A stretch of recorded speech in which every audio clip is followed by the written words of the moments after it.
The stars shimmered like embers in the void, distant and silent. But within the black sea beyond the moon, silence was a lie.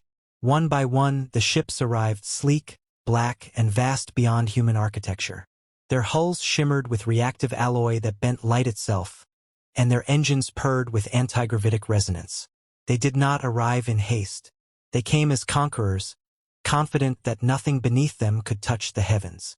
Overlord Zarnax stood at the helm of the Sanctifier of Worlds, his hands clasped behind his back, for fingers twitching with anticipation. Through the panoramic viewport, Earth hung serene and blue, turning slowly beneath a veil of white clouds. A primitive world, ruled by a scattered race barely capable of planetary unity, led a lone stellar resistance. "Status report," Zarnax ordered, his voice crisp, translated instantly through the ship's neural conduit. "Fleet assembled. 498,122 warships in position. Final wave arriving from Theta Crucis within the hour. Orbital dominance secured. No detectable resistance." Commander Verkel's voice was flat, efficient, with the undertone of boredom. It was, after all, expected. Zarnax allowed himself a sliver of satisfaction. The Dominion had stretched across the stars, bending thousands of species into compliant silence. Earth was merely the last ember of rebellion in this sector. It had shown no signs of advanced defense networks. Its communications were primitive, its satellites vulnerable, and most damning, it had failed to acknowledge the Dominion's arrival. The insult would not go unanswered. He turned toward the tactical display. Holograms danced, ship formations, approach vectors, environmental conditions, all optimal. Initiate atmospheric entry protocols. Have the suppression fleets target their major population centers. No need for elegance. Show them what it means to defy the stars. As officers snapped to work, he strode from the bridge into the war chamber, flanked by honor guards clad in segmented black armor. He didn't hear the whispered concern behind him. "Sir, gravitational readings. Something's wrong." Yet behind her dark eyes burned a fury older than any alliance.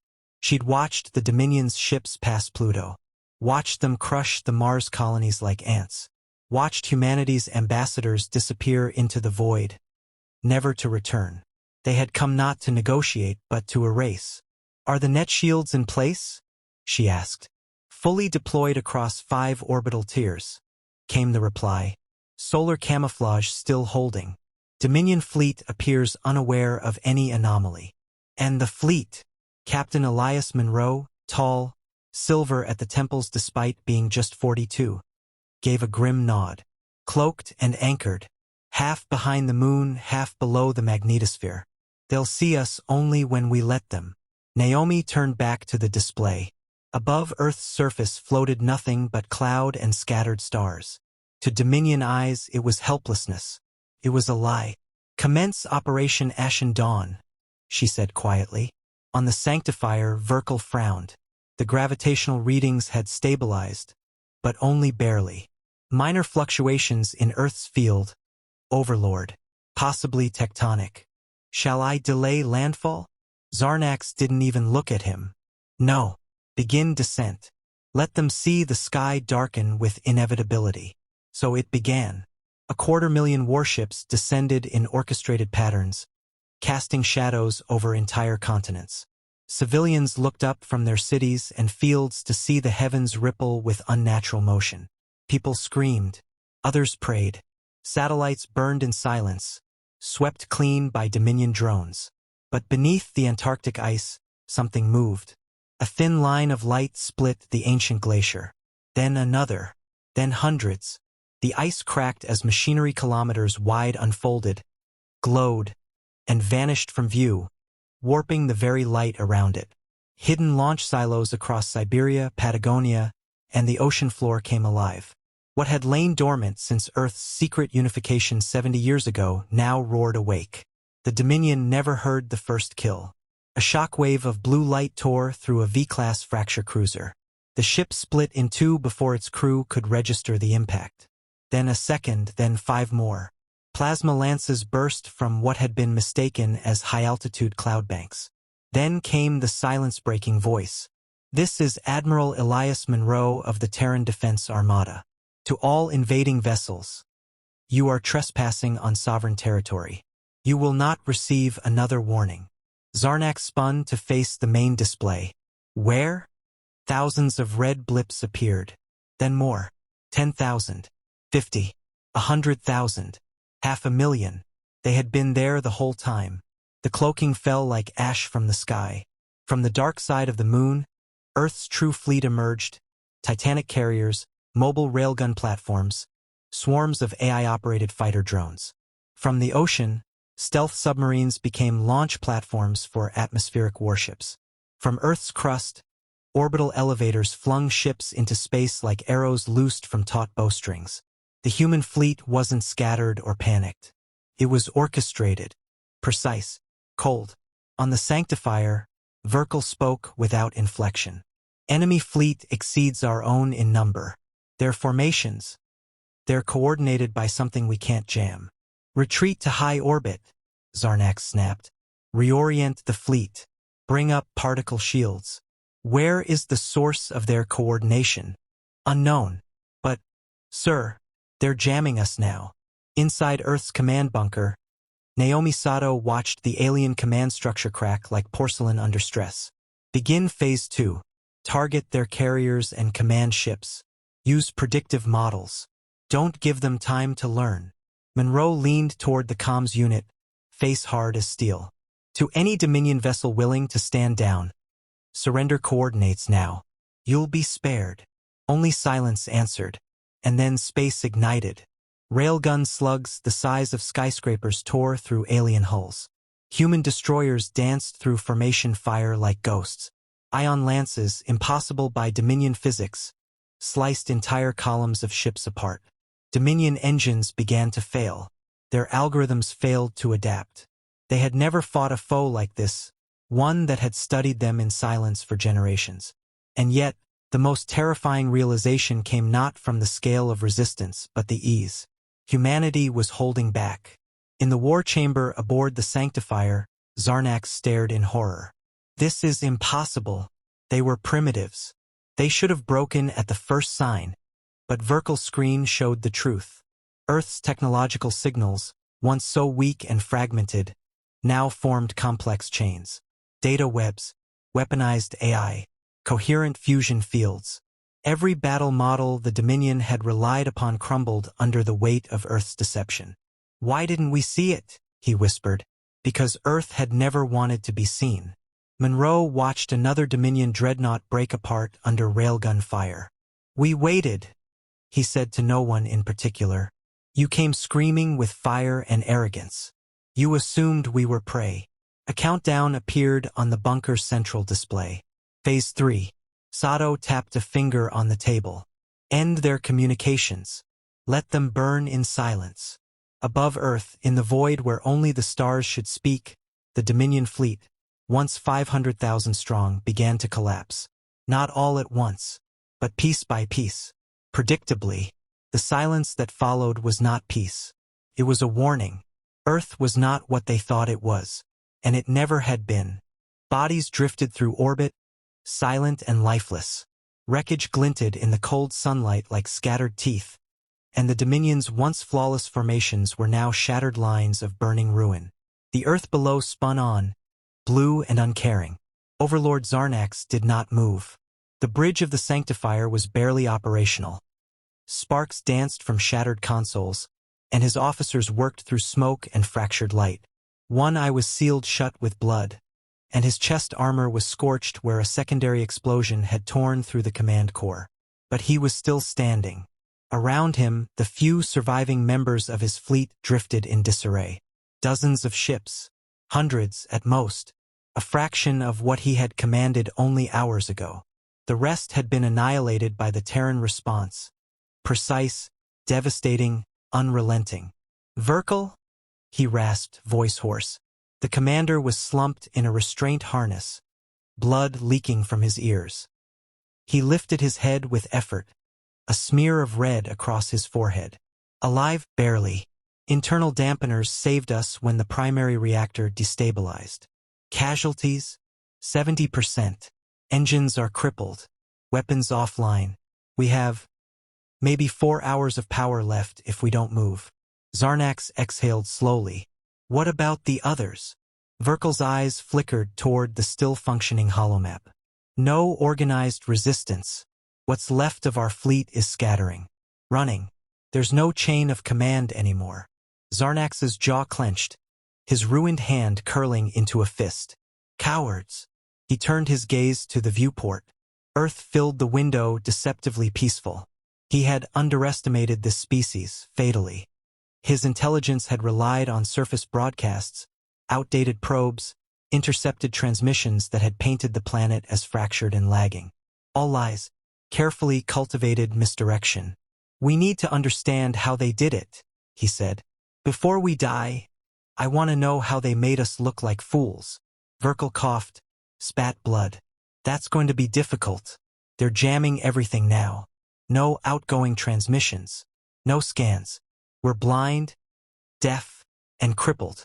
Then we surrender, Zarnax said quietly. Verkel blinked. What? Not to live, Zarnax clarified. To get close. I need to see their command. I need to meet the minds who orchestrated this. They planned for this war before we even knew their name. And I need to know why. Below, Earth was a war machine cooling its engines. The skies had quieted, but the tension remained, taut and humming with vigilance.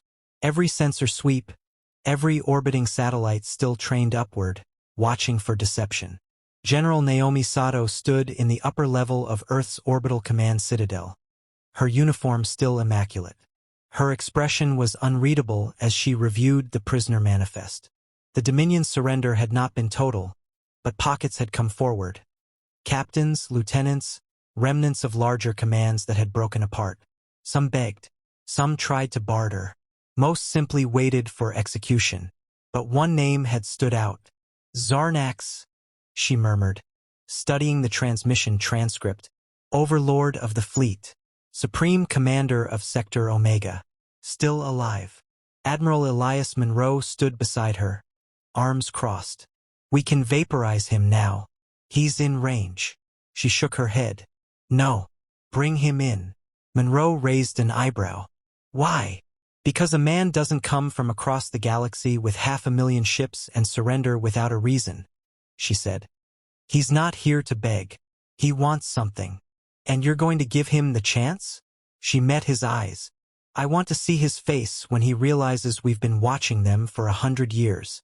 The Dominion shuttle was stripped of its cloaking lattice before it even entered Earth's atmosphere. Interceptor drones escorted it through turbulent storm clouds and into the armored hangars of Site 14, a facility buried under kilometers of granite, deep beneath Greenland's ice. Inside, the walls buzzed with layered defense fields and neural firewalls. Zarnax emerged, head high despite the restraints. His cloak was torn, his armor scorched, but his posture had not bent. Behind him, Verkel limped, a silent shadow. A dozen Terran soldiers flanked the platform. Black armor, visors opaque, pulse rifles humming at the ready. Then she appeared. Naomi Sato was smaller than he expected. Slighter, but her presence dominated the room. Cold eyes, steady stride. She approached without ceremony, flanked by Monroe and a towering synth guard. You're General Sato, Zarnax said. You're the one who thought Earth was defenseless. He inclined his head, mock formal. We underestimated you. No, she replied. You didn't understand us at all. Silence stretched. Finally, Zarnax spoke. Why the deception? Naomi stepped closer, face unreadable. Because if we'd shown our strength, you'd have attacked sooner. He frowned. You were preparing for us? For a long time, Monroe cut in. Ever since your first scout drone passed Jupiter 84 years ago. You didn't cloak it well. We found it. Back-engineered it. Zarnax blinked. Impossible. Nothing about us is impossible, Naomi said. Just unseen. He laughed, bitter and low. You built an empire of silence. We let you believe what you wanted, she said. That we were weak, primitive, fragmented. But we've been watching your wars. studying your tech, tracking your leaders. You spied on the Dominion? Verkal asked, incredulous. We infiltrated it, Monroe said. Digital viruses seeded into your long-range comms. Your own relay stations fed us intelligence for decades. Zarnax's face twisted. Why wait? You could have struck first. Naomi's voice was like ice. Because we're not conquerors. The word hung in the air like a blade. Zarnax exhaled, slow and controlled. Then what now? Will you execute us? Parade us like trophies? No, Naomi said. You're going to talk. You're going to tell us everything about your dominion, your systems, your strengths. Because this war isn't over. Monroe nodded grimly. You were just the opening wave. Zarnax's eyes narrowed. You think the rest will come? They already are, Naomi replied. She tapped the console embedded in her gauntlet. A projection flickered into the air. A new armada, deeper in space en route. Larger, slower, more deliberate. They were waiting to see if you succeeded, she said. Now they know you didn't. Zarnax stared at the swarm of red dots crawling across the star map. And now we have a problem, Naomi continued. We beat you because we studied you. But the next fleet won't make the same mistakes. They'll adapt. We need intel, access codes, doctrine. You want me to betray the Dominion? No, Naomi said. I want you to survive. And if you want that too, you'll help us. Zarnax was quiet for a long time. Then he spoke, voice colder than before. You think this makes you equal to us, but you don't understand the scale of what's coming. We will, she said. With your help or without it. Verkal finally stepped forward. Why are you doing this? You won. You could vanish behind your illusions again and wait them out. Naomi turned away, walking toward the exit. Because this time, the sky is ours. Behind her, the door sealed with a magnetic hiss. Zarnax stood in silence, watching the earth pulse on the screen. For the first time in his life, he felt something alien clawing at the back of his mind. Doubt. The hangar lights dimmed as Earth's defense grid went into silent lockdown. From the command core of Site 14, 100 synchronized signals blinked in calculated harmony, tracking, tracing, listening. Outside, space rippled. Something was coming. Zarnax stood behind a glass panel reinforced with quantum lattice plating. Even as a prisoner, the humans had allowed him a view of the stars. Perhaps they thought it would comfort him. Perhaps they wanted him to see what approached. He stared at the void with a commander's eyes, calculating distances, assessing trajectories, estimating force mass. The second wave had entered the system. 77 dreadnoughts, said Monroe without emotion, walking into the observation deck. We're estimating 180,000 support vessels behind them. Could be more trailing behind sensor interference. Zarnax nodded once. That's a reconnaissance shield. A brutal one, but meant to provoke. They'll be testing your reactions. Monroe handed him a tablet. We've adapted some of your fleet command protocols. Our AIs cracked them. With your help, we can simulate false responses, make it look like we've taken damage in places we haven't. Zarnax turned the device over in his hand. You want to fool them? We need to, Monroe said. We don't win a fair fight. Not against that. Not yet. Footsteps echoed behind them. Naomi Sato entered, sleeves rolled up, her eyes colder than usual. They've sent a message, she said. Zarnax raised an eyebrow. Let me guess. Unconditional surrender or total annihilation. They want me to deliver Earth's planetary core as proof of obedience, Naomi said flatly. And 1 billion humans for labor trials. Age optional. Zarnax gave a short laugh, bitter and unsurprised. Classic Dominion language. They'll purge 3 planets just to see who protests. They won't get a single body, Naomi said. Silence held. Zarnax finally turned toward them. There's only one way you survive this. We're listening, Monroe said. You hit them before they finish arrival. While they're still forming ranks. Divide their core cluster. Strike their comm relays. If you let them solidify their formation, your orbital network will fall within minutes. And our fleet? Naomi asked. Even with your schematics, we're outnumbered 20-1. Then fight like it's won, Zarnak said, stepping toward the display. With misdirection. With pain. Make them bleed for every meter. She studied him carefully. And why would you help us win? Because I've seen what your species can do when it stops pretending to be small. Outside, the war began again. From the depths of Earth's defense bunkers, the first wave of counterfire lanced into the star's needle-thin beams of stabilized particle light cutting through Dominion lead frigates before they could complete deployment. Explosions bloomed like cold fire, silent but bright. The enemy was caught mid-formation, forced into a chaotic scramble. Atop the highest tier of Earth's orbital grid, drone swarms ignited like a furious storm, AI-guided, decentralized, and algorithmically ruthless. They wove through Dominion formations with brutal efficiency, targeting command bridges, fuel lines, and tractor nodes. Ships shattered inward before they even had time to register the threat. But the Dominion was not unprepared. They retaliated with gravitational crush torpedoes and heat-seeking hunter mines. Several Terran stations vanished in bright, agonizing flashes. Communication relays on the far side of the moon stuttered. Earth's Fleet Command responded instantly. Fallback signals, shifting codes, encrypted redundancies. Everything moved with terrifying precision. This was no longer a desperate defense. It was war on equal terms. Naomi stood at the center of the command chamber, issuing orders without pause. Send strike lances 5 through 9 to Vector Delta 9. Pull back Linebreaker 12, it's drifting too far past the curvature. Keep all Wormgate cannons synced with my fire window. Gate aligned, said the technician. Primary lock-on confirmed.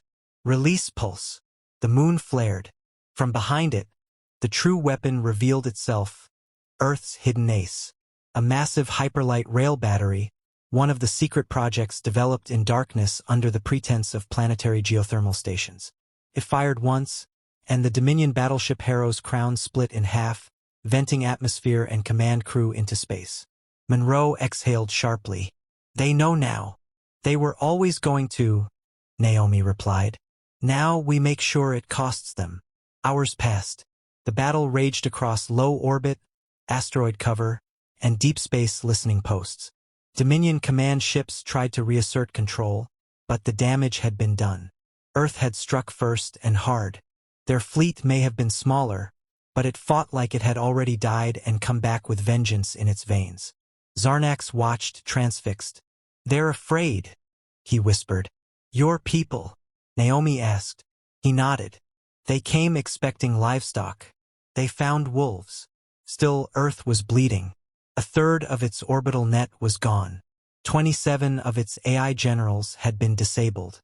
Civilian evacuations had been halted in 3 major cities after orbital fallout began impacting the atmosphere.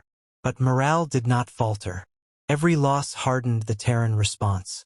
Inside Site 14, Sato returned to the war table. We can't keep pace, Monroe admitted. Even with Zarnax's intel, they're adapting too fast. We've lost all contact with the Equatorial Defense Ring. We knew we couldn't win this with hardware alone, Naomi said. That's why we built Protocol Thanatos. Monroe hesitated. You're not serious. She looked up. We strike their homeworld. Even Zarnax tensed. That's not possible. You'd have to bypass 10,000 light-years of secured relays, not to mention the apex firewall around Dominion Prime. We've had a virus inside it for 70 years, Naomi said. It just needed a trigger. Monroe's voice dropped. Are you sure it's stable? It was designed by Project Echo, their last gift before the Council shut them down. She turned to Zarnax. We don't need to win this battle. We just need to make the next one impossible. Zarnax stared at her, understanding dawning slowly. You plan to burn the Empire from the roots. She nodded. Let them send every ship they want. But when their command collapses, when their core worlds lose direction, this invasion dies. Silence settled between them. Zarnax said quietly, You're not just defending Earth. You're ending the war. Naomi keyed in her override code. The room fell into red light. Then let it end with fire, she said. Moments later, a pulse left Earth. Tight band, encrypted, nearly invisible. It traveled through a web of seemingly inactive satellites, relays buried on dead moons, and legacy Dominion beacons that hadn't transmitted in generations. On Dominion Prime, a central nexus blinked once, then went dark. Across the Empire, fleets stopped mid-order. Bureaucratic AI crashed. Starforges halted. Panic rippled like a disease as the heartbeat of the Dominion choked in silence. On Earth, the Dominion fleet orbiting the planet fractured. Some ships froze, others fell back. Most simply broke formation, leaderless and stunned. "It's over," Monroe said. She didn't answer, because she knew it wasn't. Not really. Behind her, Zarnax asked, "What now?" "We prepare," Naomi said. "We've cracked the lie they believed, that Earth was weak." He nodded. "And when they come again?" She turned, eyes burning. "They'll find us waiting.